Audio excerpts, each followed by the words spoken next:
mengenai panduan penyelenggaraan pembelajaran pada tahun ajaran dan tahun akademik baru di masa pandemi COVID-19. Dalam hal ini kami persilahkan Mas Nadiem Anwar Makarim sebagai Menteri Pendidikan dan Kebudayaan untuk menyampaikannya. Silakan.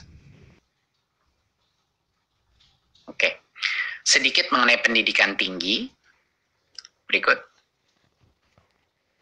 Ya, tahun akademik pendidikan tinggi tetap dimulai bulan Agustus 2020, ya. Tetapi pembelajaran di perguruan tinggi di semua zona masih dilakukan secara daring. Jadi masih online.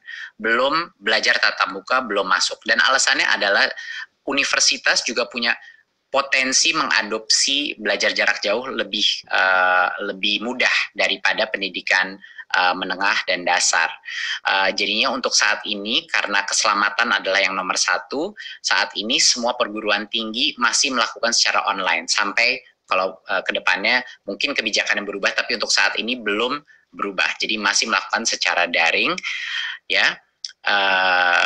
Jadi itu adalah keputusan dari Kemendikbud pada saat ini. Tapi ada yang namanya aktivitas prioritas, ya. Aktivitas prioritas itu adalah aktivitas yang sangat berhubungan dengan kelulusannya mahasiswa yang sulit sekali dilakukan secara daring. Contoh, penelitian di laboratorium untuk skripsi, tesis, dan disertasi, biasanya ini adalah small group ataupun individu, project-project individu. Dan seperti tugas laboratorium, praktikum, studio, bengkel, dan hal-hal seperti ini yang butuh mesin, butuh peralatan, dan lain-lain. Kalau ini aktivitas prioritas yang berdampak kepada kelulusan siswa, masing-masing pemimpin perguruan tinggi diperbolehkan untuk mengizinkan aktivitas mahasiswa datang ke kampus hanya untuk aktivitas prioritas itu yang berhubungan dengan kelulusannya. Kenapa kita perbolehkan ini? Karena kita tidak ingin mengorbankan potensi daripada setiap mahasiswa untuk lulus pada saat ini, karena itu akan menciptakan berbagai macam masalah lainnya. Tetapi pembelajaran masih dilakukan secara online. Jadi ya masih tidak diperkenankan untuk melakukan kuliah tatap muka.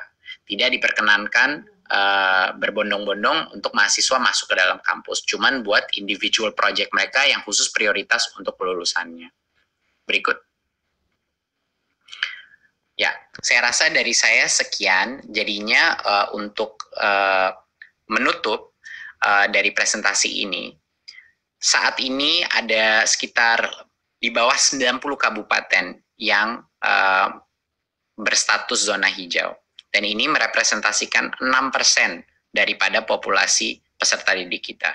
Dari yang zona hijau pun ini, yang boleh diperkenankan, kalau Pemdanya setuju, boleh diperkenankan untuk melakukan pembelajaran tatap muka. Kita mulai dengan SMP, level SMP ke atas dulu, baru 2 bulan, baru SD boleh, dan 2 bulan lagi baru PAUD boleh diperkenankan tatap muka. Itu pun dengan protokol masa transisi di mana kapasitas perharinya itu dalam kelas dikurangi secara dramatis, ya. Jadinya pada saat zona hijau itu, kalau zona hijau itu berubah menjadi kuning, berarti ulang lagi dari awal, dibubarkan lagi, dan semua belajar dari rumah lagi. Jadinya ini akan menjadi suatu proses yang dinamis dan terus berubah. Jadi diharapkannya yang hijau masih hijau dan tidak kembali ke kuning, ya. Tetapi kalau dia kembali ke kuning, proses ini harus dimulai dari awal lagi dan tunggu hijau lagi. Jadi ini adalah keputusan dari bukan hanya Kemendikbud, tapi dari berbagai macam kementerian yang ada di sesi ini. Dan menurut kami ini adalah suatu metode relaksasi yang paling konservatif dan paling mengutamakan keselamatan siswa, siswi, guru, dan keluarga peserta didik Indonesia. Terima kasih. Wassalamualaikum warahmatullahi wabarakatuh.